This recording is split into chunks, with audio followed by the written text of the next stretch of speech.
Hey Wargamers, welcome back to the channel Death From Above Wargaming. I'm Aaron and I'm back tonight with the first Battlytics of 2025.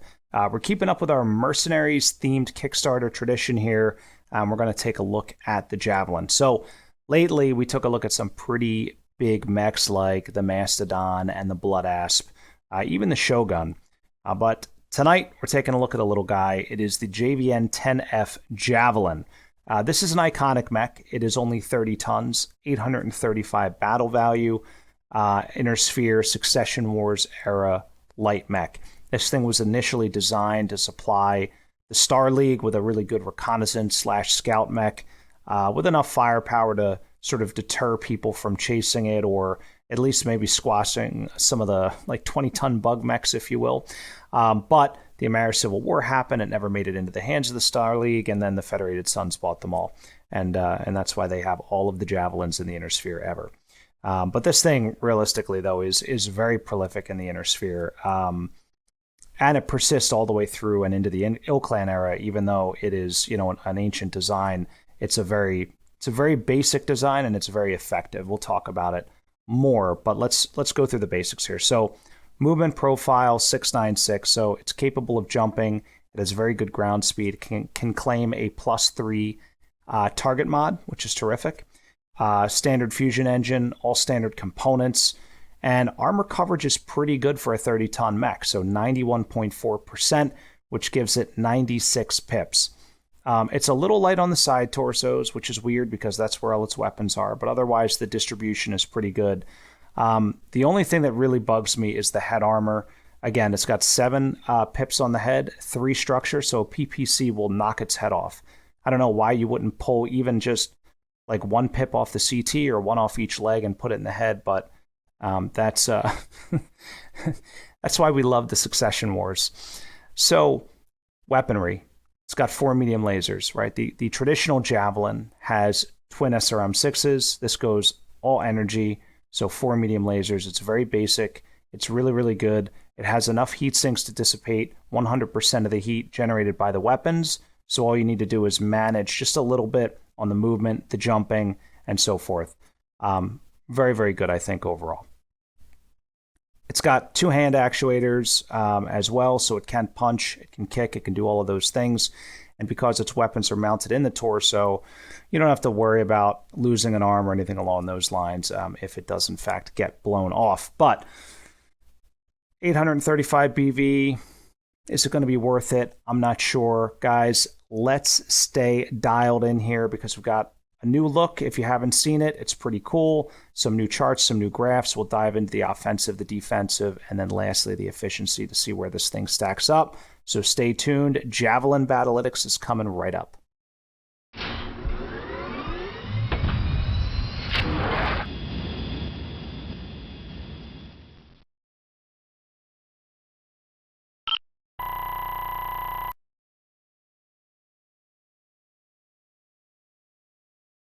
All right, and we are back with the offensive benchmarks for the Javelin.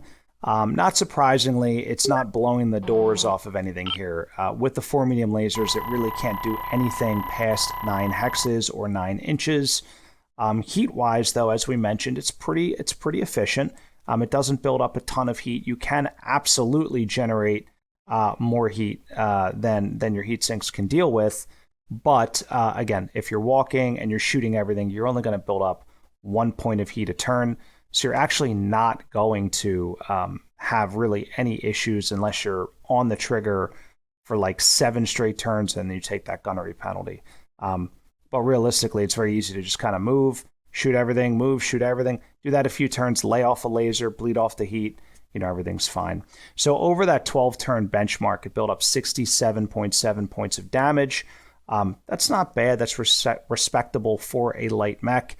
Obviously, we've seen mechs in the 3s, the 4s, 100s, I should say.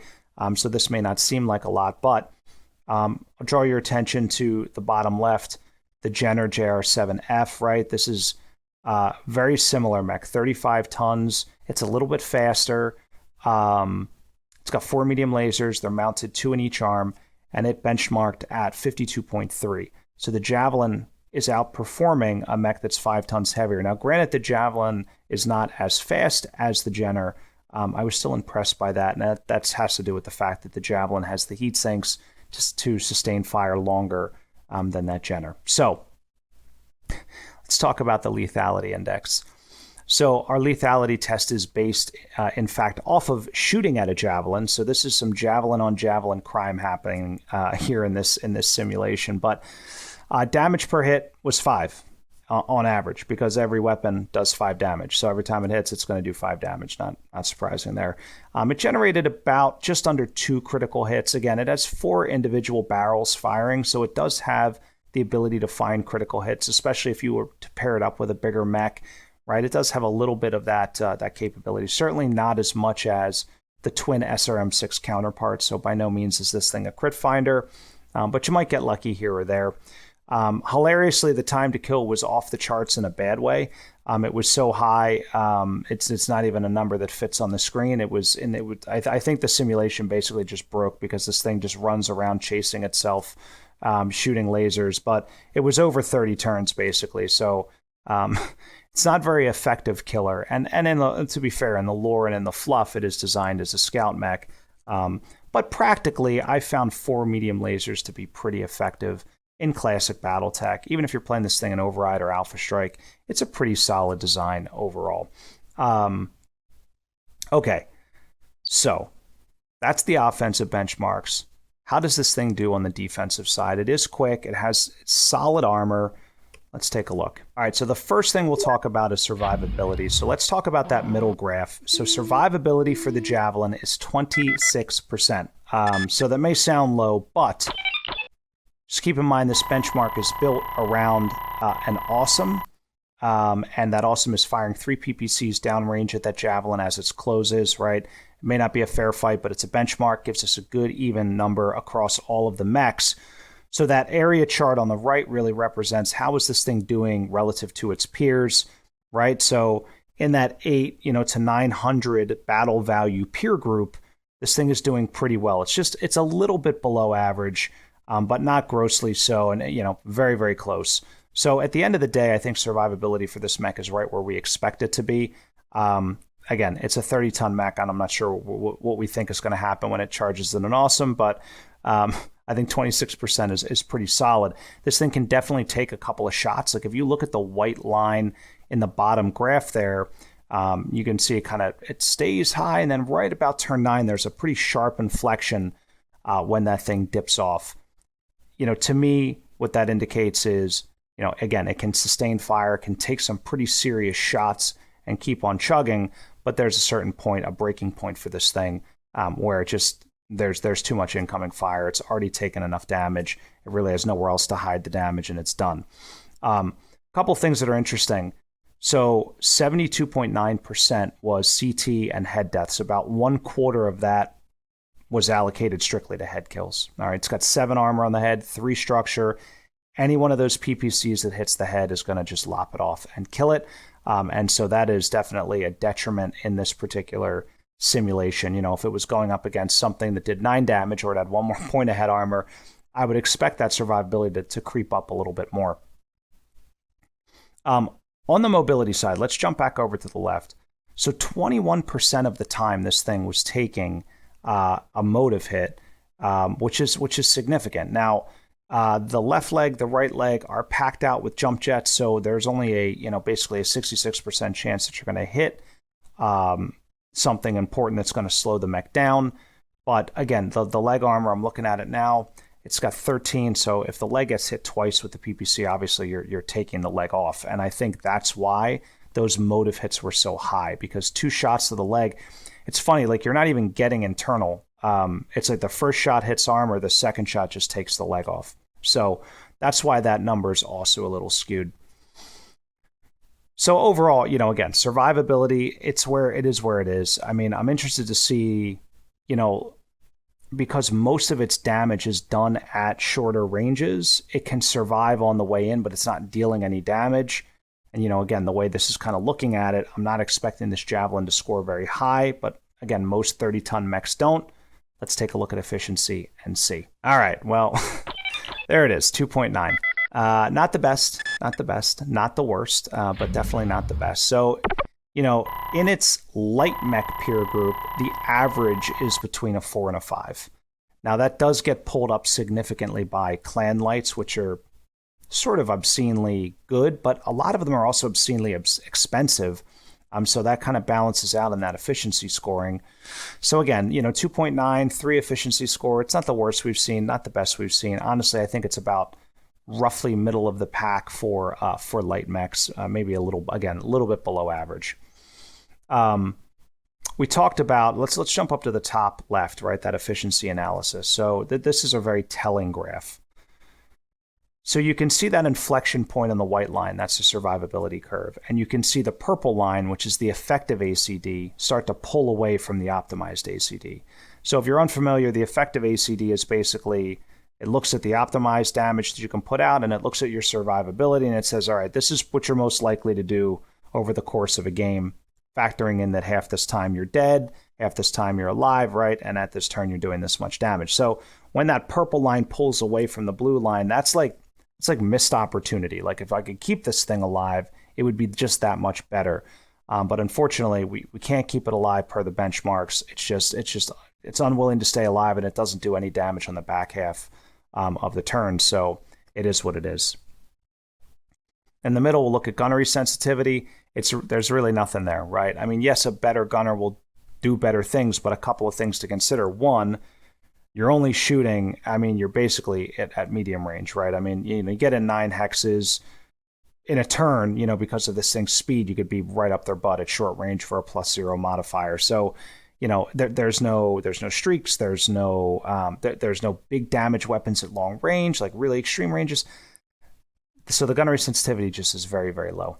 You're not going to get a good return on investment with a better gunner. In fact, I would put gunnery 4, gunnery 3 for sure. I would not put anything better than gunnery 3 in this mech. I think that'd be a total waste of points. For something like this, I would say gunnery 4 actually would be fantastic. All right, let's talk about threat. Let's talk about rolls. All right, so I really only think this thing can do one thing, and that is just strike. You run it up the gut. It's got okay close range firepower. You basically target a specific mech with it. You stay on that mech. You use your mobility to stay alive. You use your jump jets to position, maybe angle for those rear shots. That's the value of this mech. It cannot be the big dog in the lance unless you're fighting like fleas and wasps. I don't think this thing will do very well. If it's up against even like a Wolverine or something in that medium category, it's going to get pasted. So my advice is, again, have it be the small guy in the lance. Have it use its mobility and sort of its small stature to sneak in behind, deliver those rear strikes, see what you can do with the 4 lasers. Again, you can alpha strike for multiple turns in a row before you could jump away and hide for a turn and totally cool off. Or, again, just lay off a laser and bleed some heat, and then you're back in at alpha strike mode once again. So there's really not much to say about this mech. It's not super complicated. I love the new redesign. I think it looks great. I think it's a great beginner mech. So if you're trying to get buddies into the game and you want to play a quick game of Classic, this is a great mech to give them. It's got one kind of weapon. It moves pretty well. It introduces them to all the basic concepts, moving, turning. You can do a lot of things. You can jump. I think this is like a tremendous mech for something like that.